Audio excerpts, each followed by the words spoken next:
আমি মনুষ্যরূপে জন্ম নিয়েছি এবং সমস্ত কর্ম এই রূপেই করেছি। কিন্তু আশ্চর্যের বিষয় হলো যে আজও মানুষ আসেন এবং হাত জোড় করে প্রার্থনা করেন যেন আমি ওনাদের সহায়তা করি। আপনাদের একটা কথা বলতে চাই, আমি সকলকে সাহায্য করতে পারবো না, কিন্তু আমি শিক্ষা অবশ্যই দিতে পারবো, জ্ঞান প্রদান করতে পারবো, এমন কিছু জ্ঞান যার ভিত্তিতে মানুষ যা চাইবেন তাই লাভ করতে পারবেন যদি সঠিক কর্ম করতে থাকেন। যখন কংসের অসুররা গোকুলে ধ্বংসলীলা চালাচ্ছিলেন তখন আমি কারোর থেকে সাহায্য চাইনি। আমি দাঁড়িয়েছিলাম এবং আমি তার বিরোধিতা করেছিলাম। সবাই বলেন যে আমি ছোট্ট একটা আঙুলে গোবর্ধন পর্বত তুলেছিলাম, কিন্তু আমি কি ওখানে একা ছিলাম? কখনোই নয়। আমার সাথে অসংখ্য গোকুলবাসী, অসংখ্য বর্ষণাবাসী ছিলেন, নিজের হাতে একটা লাঠি নিয়ে। ওনাদের মনোবল, ওনাদের আশীর্বাদ আমার সাথে ছিল। মহাভারতে আমি শুধুই শিক্ষক ছিলাম, আমি শুধুই শিক্ষা দিয়েছি। লক্ষ্য সাধন করেছে অর্জুনই, যুদ্ধ করেছে অর্জুনই এবং জয়ী হয়েছে অর্জুনই। আমি শুধুই শিক্ষা দিতে পারি। অবশেষে আপনাকে শুধু এটুকুই বুঝতে হবে যে ঈশ্বর সবকিছু করতে পারেন না, করতে হবে আপনাকে। ঈশ্বর আপনাকে আশীর্বাদ করতে পারেন যে কাজ আপনি মন থেকে করবেন সেটা অবশ্যই পূরণ হবে। সেই জন্য নিজের লক্ষ্যের পথে এগোতে থাকুন চেতনা, বিবেক এবং পরিশ্রমের দ্বারা। আপনার যা যা স্বপ্ন আছে, যা লক্ষ্য আছে, আপনি অবশ্যই লাভ করবেন। আর এই মন সুপ্রসন্ন হয়ে বলবে, রাধা রাধা। আমাদের জীবন হলো একটা উপবনের মতো, যেখানে কাঁটাও আছে আবার ফুলও আছে। আর যদি আপনি ফুল লাভ করতে চান তাহলে কাঁটার সংস্পর্শে তো আপনাকে আসতেই হবে। এটাই জীবনের সত্য। আমাদের জীবনে, আমাদের পরিবারে, আমাদের সমাজে দেখবেন ভিন্ন ভিন্ন ধরনের মানুষ আছে। কেউ আছেন দুর্জন, কেউ সজ্জন, কেউ শত্রু হন তো কেউ মিত্র। যদি আপনি দুর্জনদের কাছে যান তাহলে শুধুই কষ্ট পাবেন, যদি আপনি শত্রুর কাছে যান তাহলে ঝামেলায় জড়িয়ে পড়বেন। তার চেয়ে ভালো আপনি সজ্জনদের কাছে যান, আনন্দ এবং জ্ঞান লাভ করবেন। নিজের মিত্রদের কাছে যান, আপনি সাহস লাভ করবেন। আরও একটা কথা বলি, এই জীবন এত বড়ও নয় যে আপনি প্রত্যেক সমস্যায় প্রত্যেক মানুষের সাথে ঝামেলায় জড়াবেন। শুধু যার সাথে আপনার মনের মিল হবে তাকে প্রণাম করুন, আর যার সাথে মনের মিল হবে না তাকে দূর থেকে প্রণাম করুন। কিন্তু মনের মধ্যে থেকে প্রেমের বোধ কোথাও যেতে দেবেন না, কারণ এই ভালোবাসাই শেষ মুহূর্তে আপনার উচিত পথ প্রদর্শন করবে। তাই এই ভালোবাসাকে মনে জাগ্রত রাখুন, আর এই ভালোবাসার সাথেই বলুন, রাধা রাধা। কখনো কখনো এমন হয় আমরা আমাদের বাড়ির উঠোনে বীজ বপন করি, আর তা বিকশিত হয় একটা সুন্দর বৃক্ষে। তার শাখাগুলি প্রতিবেশীর বাড়ি পর্যন্ত পৌঁছয়। ফলের বর্ষণ প্রতিবেশীর বাড়িতেও হয়ে থাকে, আর আমরা ভাবি গাছ আমরা উৎপন্ন করব আর ফল খাবেন আপনারা। এই কেমন কথা হলো? আপনাকে এই কথা বুঝতে হবে যে এসব হলো ভৌতিক বস্তু, সাংসারিক বস্তু। কখনো নিজের বাড়ির বাগানে ভালোবাসার গাছ বপন করে দেখুন, তার শাখাও প্রতিবেশীর বাড়ি পর্যন্ত পৌঁছবে, ফলের বর্ষণ সেখানেও হবে। কিন্তু সেই ফল চাইতে আপনাকে যেতে হবে না, সেই ফল দ্বিগুণ মাত্রায় আবার আপনার কাছেই ফিরে আসবে। তাই নিজের বাড়িতে আর নিজের মনে ভালোবাসার গাছ উৎপন্ন করুন। এই জীবন প্রসন্ন হয়ে বলবে, রাধা রাধা। সময় এবং ধন, একটা যা প্রকৃতি আমাদের দান করেন আর একটা যা আমরা নিজেরা অর্জন করি। কিন্তু যখন হারিয়ে ফেলার প্রসঙ্গ আসে তখন আমরা এই দুই একসাথে হারিয়ে ফেলি। এই সময় যদি আপনি গুনতে থাকেন তাহলে তা এমনিও নষ্ট হয়ে যাবে, কারণ সময় গণনা করতে আপনি যে সময় ব্যতীত করেন তা তো এমনিই নষ্ট হয়ে যায়। এই সময়কে যদি আপনি একত্রিত করার চেষ্টা করেন তাহলে তা সম্ভব হবে না। সময়ের বিষয়ে শুধু একটাই কথা বলবো, আপনি যদি একে ব্যবহার করেন তাহলেই জীবনে বৃদ্ধি হবে। ধনের সাথেও এটাই হয়। কথায় আছে যে এই ধনের দ্বারাই ধন অর্জন করা সম্ভব। যদি আপনি এই ধনের যত্ন নেন এবং একে সামলে রাখেন, তাহলে ধন আপনাকে সামলে রাখবে। এবার সময় আমরা প্রচুর পরিমাণে পাই, কিন্তু তার অর্থ এটা নয় যে আমরা তা নষ্ট করি। বাস্তব অর্থে সময় তা অত্যন্ত মূল্যবান। এর সদ্ব্যবহার করা যদি আপনি শিখে যান, তবে এই সময়ও আপনাকে অবশ্যই অতি মূল্যবান করে তুলবে। আসুন আর আমার সাথে ভালোবেসে বলুন, রাধা রাধা। আজ আমি আপনাকে একটা ছোট্ট কাহিনী শোনাবো। একবার আমি, রাধা আর দাদা আমরা তিনজনে মিলে লুকিয়ে একটা উপবনে গেলাম আম পেড়ে খেতে। অনেক পরিশ্রম করে আমরা ওখানে পৌঁছলাম আর আমরা আশ্চর্যচকিত হয়ে গেলাম এটা দেখে যে এবার তো আম পাকেইনি। এবার দাদা কি করলেন, একটা আম পাড়লেন আর সেটা চাখলেন, আর উনি নিরাশ হয়ে পড়লেন। উনি বললেন যে এটা তো খুবই টক। তারপর রাধা একটা আম পাড়ল আর সেটা চেখে দেখল, আর রাধা উৎসাহিত হয়ে পড়ল। আমি রাধাকে জিজ্ঞেস করলাম, কি হয়েছে, তুমি এত উৎসাহিত কেন? তখন রাধা বলল যে এবার এত বেশি টক আম হয়েছে যে এগুলো দিয়ে আমরা আচার বানাবো। তাহলে দাদা ওখান থেকে বেরিয়ে গেলেন নিরাশ হয়ে এবং খালি হাতে। রাধাও ওখান থেকে বেরিয়ে গেল কিন্তু উৎসাহিত হয়ে, আর অনেকগুলো কাঁচা আম সাথে নিয়ে। এর থেকে আমরা কি শিক্ষা পেতে পারি? যে প্রত্যেকটা স্থানে এমন কিছু রয়েছে যেখান থেকে আমরা কিছু একটা শিক্ষা লাভ করতে পারি, যা আমাদেরকে বিকাশের পথে নিয়ে যেতে পারে। এই শিক্ষা প্রত্যেক স্থানে আছে। সবকিছু আমাদের দৃষ্টিভঙ্গির উপর নির্ভর করছে। যখনই আমাদের জীবনে, আমাদের সম্পর্কে কোনো সমস্যা, কোনো বিপদ আসে, তখন বেশিরভাগ মানুষ সেই বিষয় নিয়ে দুঃখী হয়ে পড়েন। আর কিছু মানুষ এমনও থাকেন যারা শেষ পর্যন্ত তার সমাধান করেন, বিপদকে পরাজিত করেন, সম্পর্কগুলিকে আবার জুড়ে দেন। যদি আপনি সুখের খোঁজ করেন, তাহলে আপনি সুখ অবশ্যই পাবেন, প্রসন্নতা অবশ্যই পাবেন। যদি আপনি দুঃখ খোঁজেন, তাহলে দুঃখ অবশ্যই পাবেন। এবার আপনি কি খুঁজতে চান, সেই চয়ন আপনারই। আসুন আর আমার সাথে ভালোবেসে বলুন, রাধা রাধা। জীবনে সাফল্য এবং অসফলতা আপনার বল, আপনার শক্তির উপরে নির্ভরশীল নয়, আপনার মানসিকতার উপর নির্ভরশীল। যদি কোনো ব্যক্তি দৃঢ় নিশ্চয় করে নেয়, তাহলে সে কখনো হারে না। যদি কেউ হার মেনে নেয়, তাহলে সে কখনোই জিততে পারে না। শেষ পর্যন্ত কি হয়, এই ভাবনাই সত্য হয়ে সামনে চলে আসে, আর এই ভাবনাই পরবর্তীকালে ইতিহাস রচনা করে। সেই জন্য আপনি যদি চান আপনার নাম ইতিহাসে থাকুক, তাহলে দৃঢ় হতে শিখুন। ইতিবাচক ভাবনার সাথে, পরিশ্রমের সাথে এগিয়ে চলতে থাকুন।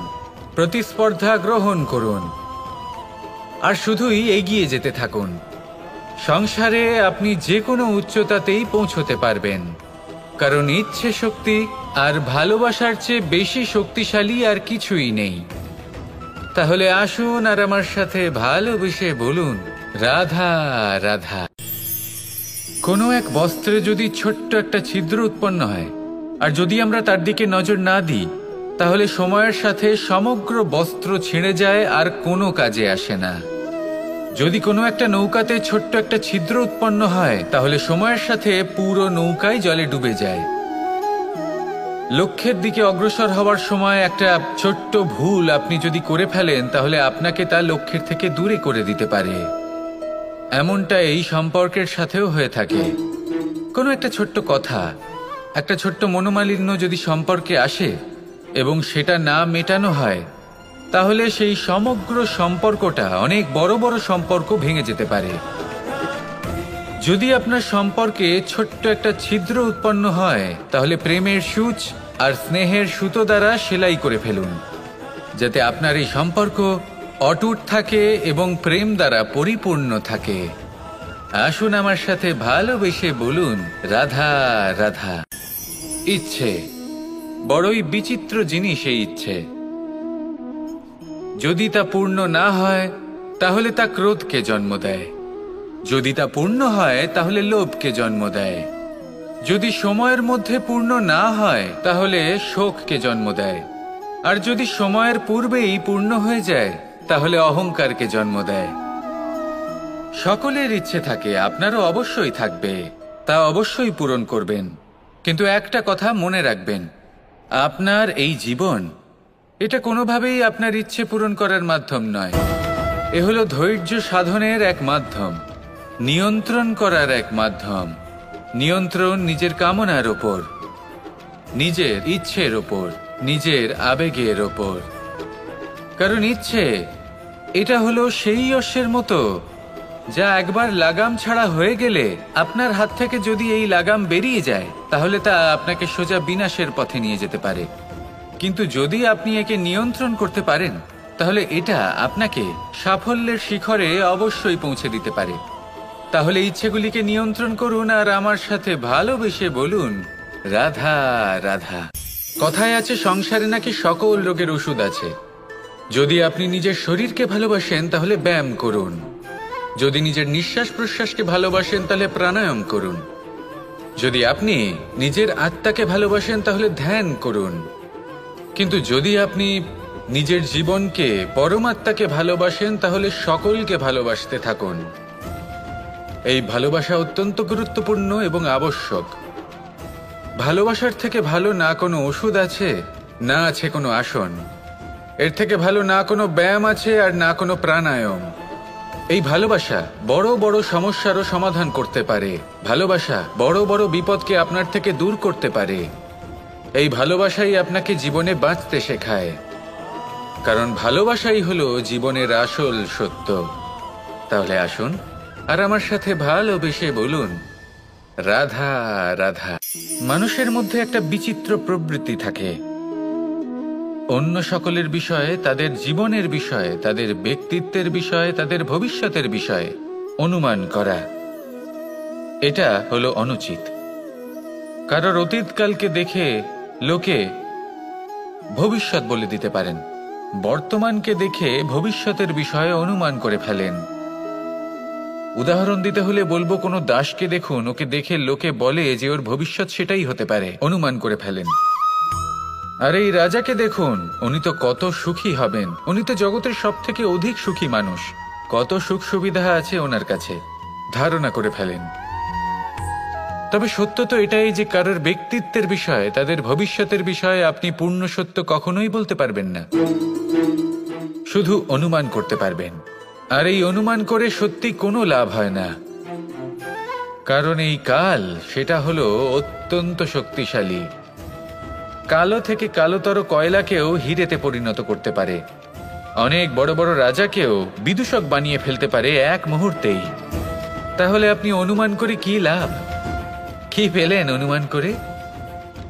সেই জন্য কারোর বিষয়ে কোনো অনুমান করবেন না, তার ভবিষ্যতের বিষয়ে অনুমান করতে যাবেন না, কারোর বিষয়ে কোনো ধারণা করে নেবেন না। কিছু করতে হলে ভালোবাসুন, সবার মধ্যে ভালোবাসা ছড়ান, সবার মধ্যে ধন্যাত্মক ভাব ছড়ান।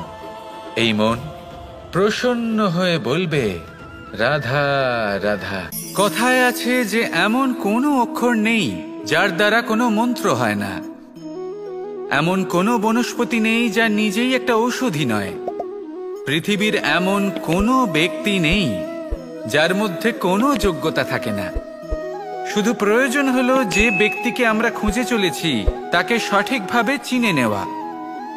যদি তার যোগ্যতা, তার বিশেষত্ব আমরা বুঝতেই না পারি তাহলে আর লাভ কি রইল?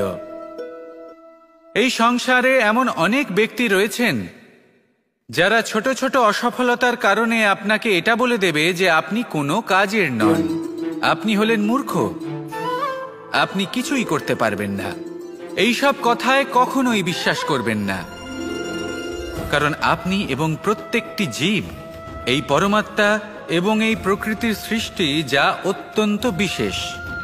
যদি আপনাকে উদাহরণ দিই তাহলে একদিকে আছে তরোয়াল, একটা বড় লম্বা তরোয়াল যার দ্বারা যুদ্ধ করা যায়, জয়লাভ করা যায়। আর অন্যদিকে রয়েছে একটা ছোট্ট সূচ, কিন্তু যে কাজ একটা ছোট্ট সূচ করতে পারে তা একটা তরোয়াল দ্বারা সম্ভব নয়। এর অর্থ হলো এটাই যে প্রত্যেকটা রচনা অত্যন্ত অমূল্য এবং অত্যন্ত বিশেষ হয়। তাহলে বিশ্বাস রাখুন যে আপনি অত্যন্ত বিশেষ একজন, আর প্রেমের সাথে বলুন রাধা রাধা।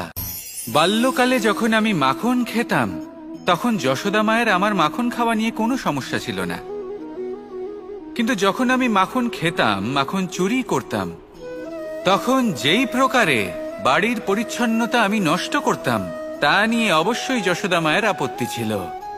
আর হবে নাই বা কেন? কথায় আছে যে যদি আমাদের ঘর পরিচ্ছন্ন থাকে সেখানে লক্ষ্মী বসবাস করে থাকেন, তবেই সেই বাড়িতে সন্তোষ ভাব থাকবে।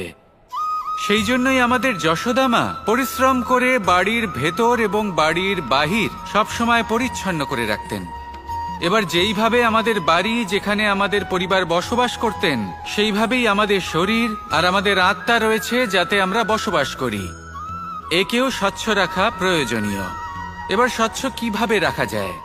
শুধু বাহ্যিক পরিচ্ছন্নতা আর প্রসাধন দ্বারা তা সম্ভব হবে না। জীবনে কিছু কটু অভিজ্ঞতা আমাদের সকলের থাকে। সেই কটু অভিজ্ঞতাগুলির কারণে আমাদের মন, আমাদের আত্মা মলিন হয়ে যায়। এই মালিন্য থেকে আমাদের আত্মাকে মুক্ত করা অত্যন্ত প্রয়োজনীয়। এই স্বচ্ছতা অত্যন্ত প্রয়োজনীয়।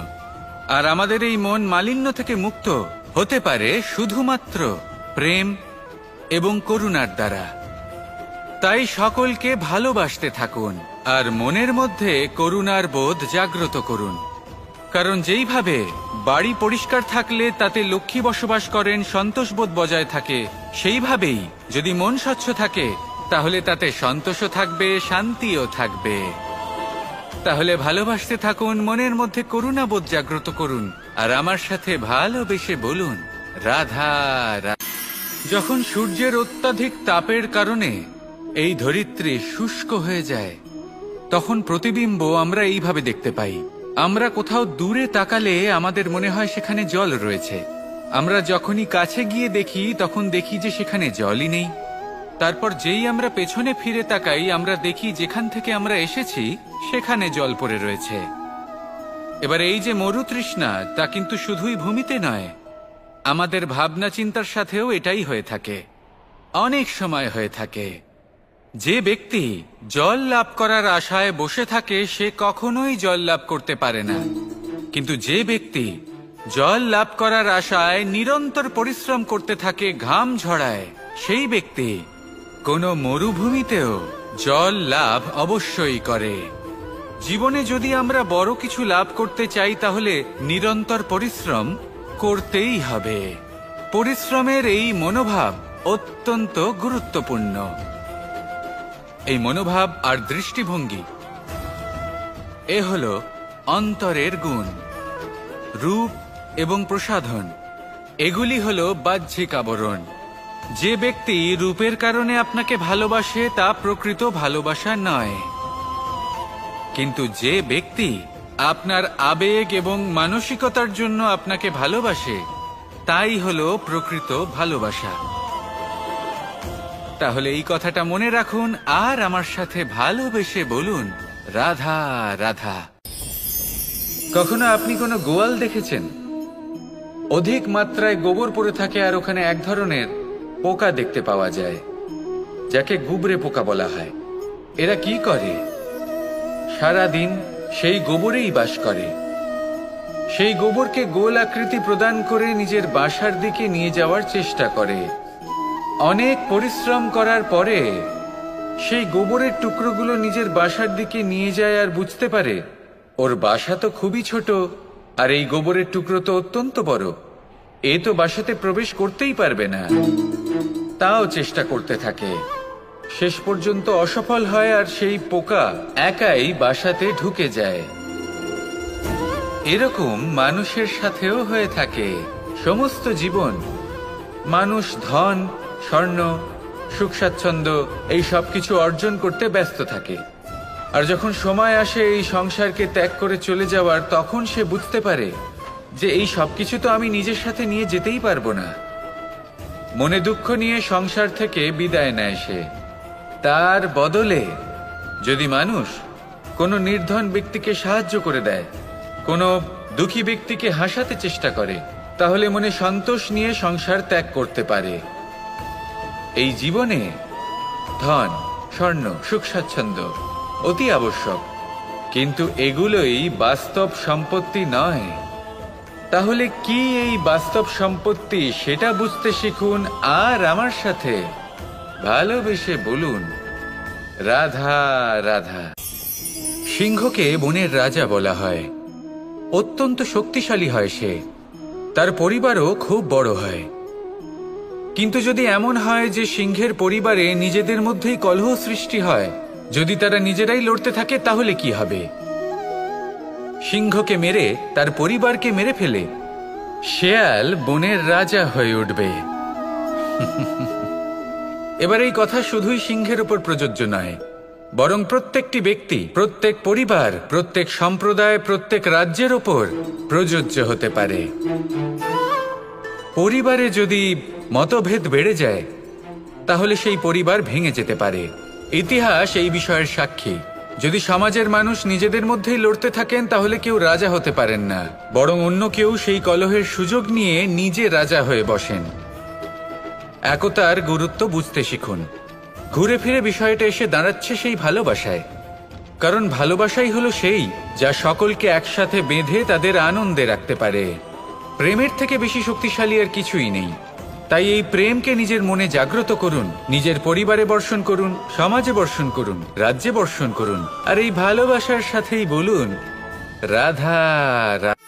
বর্ষা কখনো অনুভব করে দেখেছেন এই বর্ষা? আকাশ থেকে বর্ষার ফোঁটা ঝরে পড়ে, মিষ্টি ফোঁটা, শীতল ফোঁটা, মনকে পবিত্র করে তোলে, ধরিত্রীর তৃষ্ণা নিবারণ করে, আশপাশটা সবুজে ভরিয়ে তোলে। এবার এই রকম জল আমরা কুয়ো থেকেও পেতে পারি। যদি আমরা ভেবে দেখি যে বর্ষা এবং কুয়োর জলের মধ্যে পার্থক্য কি, তবে পার্থক্য আছে। পার্থক্য হলো ভাগ্য এবং কর্মের। বর্ষা হলো ভাগ্য। প্রকৃতির যখন ইচ্ছে হবে তখন বর্ষা হবে, কিন্তু কুয়ো আমরা এমনি এমনি পাই না। কর্ম এবং পরিশ্রমের দ্বারা একে প্রাপ্ত করতে হয়। এই ধরিত্রীকে খুঁড়তে হয়, অনেক ঘাম ঝরাতে হয়, তবেই আমরা একটা কুয়ো প্রাপ্ত করতে পারি। এবার এই বর্ষা, এটা সারা বছর হয় না, কিন্তু কুয়ো এটা বছরের পর বছর আমাদের তৃষ্ণা নিবারণ করে। এবার এর থেকে আমরা কি শিক্ষা লাভ করি? এটাই যে আপনি ভাগ্যের উপর বিশ্বাস রাখুন, কিন্তু নিজের কর্মের উপর আস্থা রাখুন, কারণ কর্ম এবং পরিশ্রম আপনাকে এই সংসারের যে কোনো শিখরে পৌঁছে দিতে পারে। তাহলে নিরন্তর প্রয়াস করুন, কর্ম করুন, আর আমার সাথে ভালোবেসে বলুন রাধা রাধা। জীবনে সাফল্য লাভ করতে হলে মানুষকে উচিত পথে চলতে হবে, কিন্তু তার থেকেও বেশি গুরুত্বপূর্ণ হলো এটা বোঝা যে সেই পথে চলতে চলতে কখন আমাদের দাঁড়াতে হবে আর কখন আমাদের চলতে হবে। এই শিক্ষা অত্যন্ত গুরুত্বপূর্ণ। এবার দেখুন, ছোট্ট একটা কথা রয়েছে, ওকে আটকিও না, যেতে দাও। এই বাক্যের অর্থ কি? অর্থ যে কাউকে আটকিও না, যে এগোতে চাইছে তাকে এগোতে দাও, তার পথে বাধা সৃষ্টি করো না। এবার এই ছোট কথাতে এক অনুচিত স্থানে আমি দাঁড়িয়ে পড়ি। আটকাও, যেতে দিও না। এবার এর অর্থ কি হলো? যে এই ব্যক্তিকে আটকাও, তাকে জীবনে এগোতে দিও না, এর পথে বাধা সৃষ্টি করো। এবার এই ছোট কথাতে অনুচিত স্থানে যদি আমি আটকে যাই, তবে ভাবো কত পার্থক্য হলো। এই শিক্ষা কতটা গুরুত্বপূর্ণ সেটা শিখুন, আর এই শিক্ষা আমাদের জীবনে কতটা গুরুত্বপূর্ণ হতে পারে সেইটা বুঝুন। বুঝে যান, শিখে যান জীবনে কখন সামনে এগোতে হবে আর কখন থামতে হবে। মন প্রসন্ন হয়ে বলবে রাধা রাধা। বর্ষার ঋতু যখনই আসে, আনন্দ এবং উচ্ছ্বাসে মন ভরিয়ে তোলে। কখনো আপনি এটা ভেবে দেখেছেন যে এই বর্ষা যা আমাদের মনকে উচ্ছ্বাসে ভরিয়ে তোলে, সে নিজে কতটা পরিশ্রম করার পরে আমাদের কাছে আসে? নদী হোক, সরোবর হোক, সমুদ্র হোক, তাকে সূর্যের তাপ সহ্য করতেই হয়। বাষ্প হয়ে আকাশে উড়ে যেতেই হয়। আকাশে গিয়ে কঠোর শীতলতার সম্মুখীন হতেই হয়, সেই ঠান্ডা সহ্য করতেই হয়। আর তারপর এই বর্ষা আমাদের গায়ে ঝরে পড়ে, কারোর তৃষ্ণা নিবারণ করে, আবার কাউকে আশ্বাস দিয়ে যায়। সেইভাবে জীবনে যদি আমাদের কোনো বড় কাজ করতে হয়, তাহলে আমাদের কঠোর এবং নিরন্তর পরিশ্রম করতেই হবে। আর যে ব্যক্তি এই পরিশ্রম করার পরেও, কোনো একটি নির্দিষ্ট স্থানে পৌঁছে যাবার পরেও বিনম্র থাকেন, সেই ব্যক্তি অমরত্ব লাভ করেন। তিনি হলেন সেই ব্যক্তি যাকে সমগ্র সংসার ভালোবাসেন। তাহলে সবসময় মনের মধ্যে বিনম্র ভাব বজায় রাখুন আর আমার সাথে ভালোবেসে বলুন, রাধা রাধা। আপনি কখনো রেশমের কীট দেখেছেন? নিজের সুরক্ষার জন্য সে নিজের লালা থেকে একটি সুতো উৎপন্ন করে, আর সেই সুতো দ্বারা নিজেকে পেঁচিয়ে নেয়, প্রকৃতি এবং অন্য জীবজন্তুর হাত থেকে সুরক্ষার জন্য। কিন্তু যখন সেই সুতো শুকিয়ে যায়, তখন কি হয়? তা একটা খোলসে পরিণত হয়, এত সবল হয়ে যায় যে সেই রেশমের কীট তা ভেঙে বাইরে বেরিয়েই আসতে পারে না। শেষ পর্যন্ত এই কারণেই সে মৃত্যু লাভ করে। এবার যদি একটা প্রজাপতির কথা বলি, তাহলে প্রজাপতি কি করে? যখন সে উড়তে চায়, সে নিজেই নিজের খোলস ভেঙে ফেলে, সে তার পাখনা মেলে, আর তারপর সে আকাশে উড়ে বেড়ায়। এটাই হলো শিক্ষা আমাদের জন্য। যদি আমরা আকাশে উড়ে বেড়াতে চাই, তাহলে আমাদেরকেও অন্তর থেকে সেই খোলস ভাঙতে হবে, অর্থাৎ নিজেদেরকে বন্ধন থেকে মুক্ত করে দিতে হবে। সুরক্ষার জন্য কোনো বাঁধনে জড়িয়ে পড়া, এ হলো সবথেকে বেশি অসুরক্ষিত কার্য। জীবনে সুরক্ষার ভয় থাকাটা উচিত, কিন্তু তা যদি অত্যাধিক হয়ে যায়, তাহলে তা আপনাকে এতটাই দুর্বল করে দেবে যে আপনি নিজেরই সুরক্ষার চক্র ভেঙে বেরোতেই পারবেন না।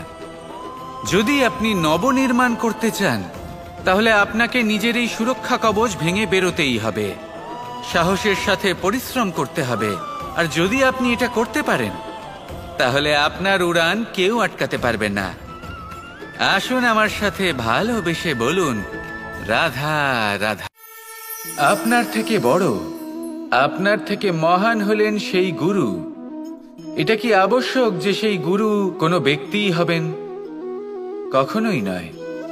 গুরু হলেন একটা তত্ত্ব, গুরু হলেন একটা শক্তি। গুরু একজন ব্যক্তি হলে শুধুই একজনই হতেন, কিন্তু তা নয়। গুরু হলেন একটা অনুভূতি, গুরু হলেন শ্রদ্ধা। গুরু তিনি যিনি আপনার ব্যক্তিত্বের পরিচালক হন। গুরু তিনি যিনি আপনার ব্যক্তিত্বের নির্মাতা হন। আপনি কখন, কোথায়, কোন স্থানে, কি রূপে গুরু লাভ করবেন আর কি শিক্ষা লাভ করবেন, তা নির্ভর করছে আপনার মানসিকতার উপর, যে আপনি সকলকে কিভাবে আপন করে নিতে পারেন। যদি আপনি গুরুকে আপন করতে চান, জ্ঞানকে আপন করতে চান, তাহলে আপনার মধ্যে শ্রদ্ধা জাগ্রত করতে হবে, সামর্থ্য জাগ্রত করতে হবে। আপনি গুরু এবং জ্ঞানকে আপন করে নিতে পারলে তা এমনিই আপনাকে মহান করে তুলবে। তাহলে আসুন আর আমার সাথে ভালোবেসে বলুন, রাধা রাধা।